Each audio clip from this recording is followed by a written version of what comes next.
Unfortunately, advanced audit and assurance has the least passing percentage, even though the subject, topic, concept are very easy.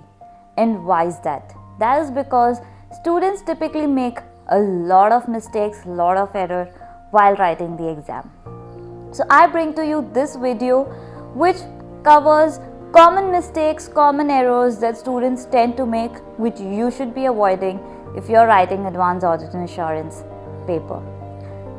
Yes, do remember, if you follow these tips and tricks, you can pass your examination in the very first attempt, just like I did.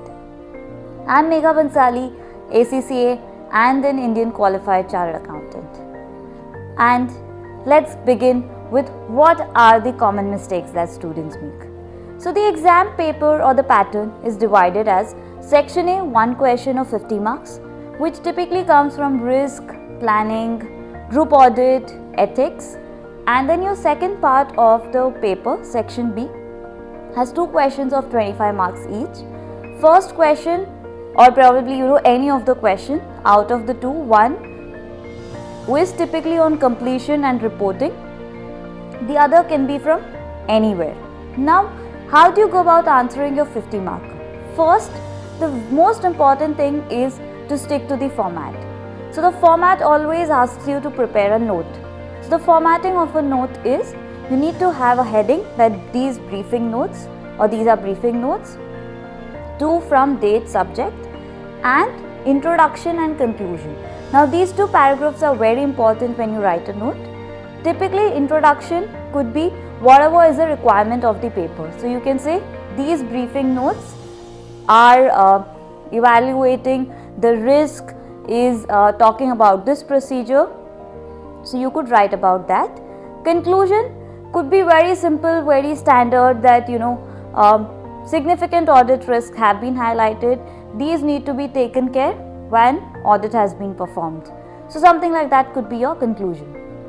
So please stick to the format, write an introduction, write an conclusion. Now putting the answer in the right format, writing subheadings, writing in different paragraphs gives you your professional marks.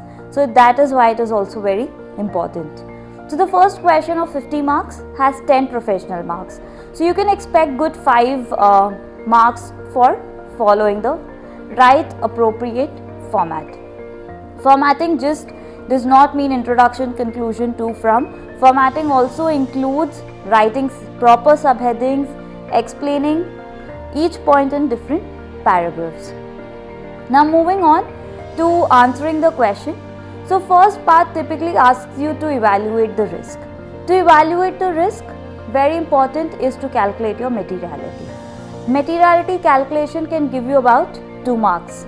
So where you calculate the materiality, if the base is given as revenue, profit or asset, use it. Otherwise, typically standard you could use revenue, because in 80 to 90% of the cases, practically when we audit, we use revenue as the base. So you could just stick to that as a standard. And then you have to determine your benchmark, which is nothing but your performance materiality. Then when you are identifying your significant risk, now each risk could be either 2 or 3 marks.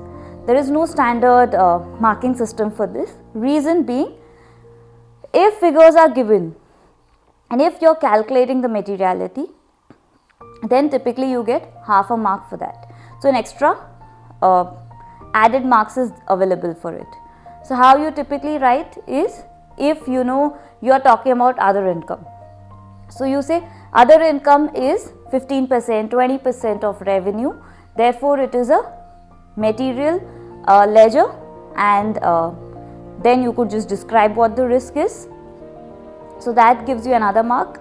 And if there is some problem with non-compliance with any of the IFRS, IAS, then stating the correct accounting treatment as per the IFRS or IAS will give you an additional marks. Now remember, it is not important to remember the number of IAS, IFRS, but the content is very important. In case you do not remember the numbers, you can always write as per the relevant standard of income recognition, revenue recognition, and then you could go about explaining it. So you could do not spend too much time remembering the numbers because it's not so relevant. It holds goods with auditing standard as well. You need not remember the auditing standards number, but yes, you need to know the content really well. So this is about the risk question. Now the next question is procedure or evidence. So you could be asked to explain certain audit procedures or explain certain audit evidence. Now here students make a lot of mistakes. They do not understand the difference between procedure and evidence. Procedures are typically what are you going to check, that is your procedure, or how you are going to check it. Then what documents you will collect when you have performed the procedure is your audit evidence. So first, the doing the act is your procedure. The supporting documents collected during the act is my evidence. So whenever evidence or procedure is asked, typically 1 mark for 1 procedure or 1 evidence. So you could go about that. Then the next question is mostly around ethics. For ethics, typically you can expect 3 marks per ethics, 1 to identify the issue. So if it's a self-interest, self-review, what kind of threat it is, 1 mark for explaining the threat and 1 mark for giving the safeguards or how you would mitigate that threat. So giving a solution is also very important. So typically this is how you could structure your section A answer, and if you structure it well, if you're able to identify the risk well, you could expect around 35 marks easily in this question. And also when you're writing your risk, please put the specific risk first and then the generic risk. By this what I mean is, if it's a first time audit, there's a general risk that the opening balance are not stated correctly. So please put this later on and first put the specific risk.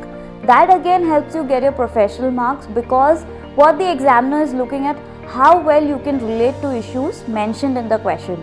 So how quick are you with mentioning the issues. Also a lot of times what happens is they put not so important issues on the first and then important risks. So also they're trying to check your presence of mind. So when you're answering the question, it should not be in the same order as the issues are stated in the question. Please prioritize the risk, identify which is more important and put it on the top. So that's with your section A. Moving on to section B, typically there are 2 questions in section B. The first one is around completion and review. So under completion and review, typically there are 2 kinds of questions that can come. One is to state what kind of audit opinion has to be issued. So you have to here assess if the issue is material first, then if it is pervasive or no, and then give what kind of opinion you're issuing. So each things will carry 1 mark. First if it is material, then if it's pervasive, then analyzing the kind of audit opinion to be issued. So that could be one kind of question. The second kind of question is where an audit report is given to you and something is not correctly mentioned in the audit report, either the formatting wise or the language. So you need to know the exact format of the audit report, that what paragraph has to come when and what language has to be used. So those are the 2 kind of questions that you can expect from completion and review. So again, it's a very standard question, you know what to expect. So typically out of 25 you should try and aim at least 10 in this. So 35 there, 10 here, 45 is what you get, and you can definitely score the balance passing marks from the third question. Now the third question can come from any of the topics, typically your money laundering, your preconditions to an audit, your other assignments which has due diligence, forensic audit, PFI, from any of these topics. Now when you look at other assignments, all of these other assignments have specific requirements mentioned under the auditing standard. So if you look at PFI, it has specific requirements of you need to check who is the intended users, what is the distribution of report. So whenever they ask what are the matters to be considered before undertaking PFI, these specific points have to be mentioned. then you look at your generic points like your ethics, confidentiality, all of those things. So again, when you look at other assignments, please write the specific points first, then generic points. And from other assignments, you could get any kind of questions like preconditions of audit, audit procedures, audit evidence, or reporting and review. So your earlier topics could be applied here also. And also, whenever you're attempting the exam, please look at what has been specified for this attempt. Specifically for every attempt, some topics are mentioned as important. Like for this March 2023 attempt, it is being emphasized on climate change and the auditor and quality control. So these two topics have been emphasized on. So typically you can expect a question from these two topics in your section B. Now this is about how you plan your preparation and how you should go about answering it. But the most important part is people do not practice audit questions, and that is where there is a lag, because a lot of times students know the concept, they know what has to be written, but they do not have time, simply because they have not practiced. So standard rule that you should be following in your audit exam is 1 mark, 1 minute. The reason I am saying that is because in audit you spend a lot of time reading the question, analyzing the question, and we typically do not cater to that. We are also spending time in putting the format to get the extra professional marks. Again, we are not calculating it. So if you stick to 1 mark per minute while you're writing your answer, you will typically be able to finish your audit paper. If you attempt less than 90 marks of the paper, your passing probability automatically starts to drop. Since it's a theoretical paper and there is not much in terms like if you're writing an FR paper, you have a typical standard steps.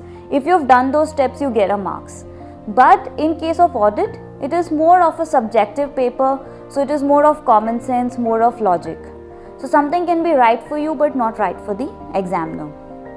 So that's why you need to structure your answer well, time it well, and that's where practice plays a very important role. So you need to practice really well.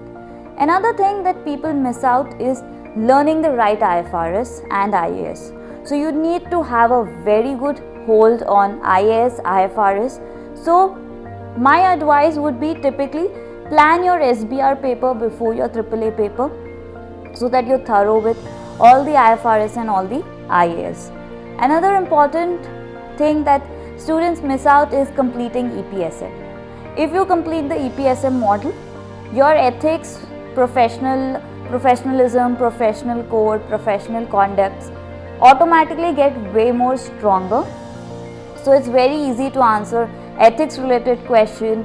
It is easy to gain your professional marks. So recommend all of you to finish your EPSM model. So these are my tips and tricks in terms of writing your audit paper. In case you have any doubts, queries, any concern, you can drop in a comment below. I will really be happy to help you.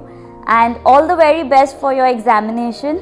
Take care and see you all soon. And yes, before you guys leave, guys, please do not forget to subscribe, like, and share all our videos. Thank you.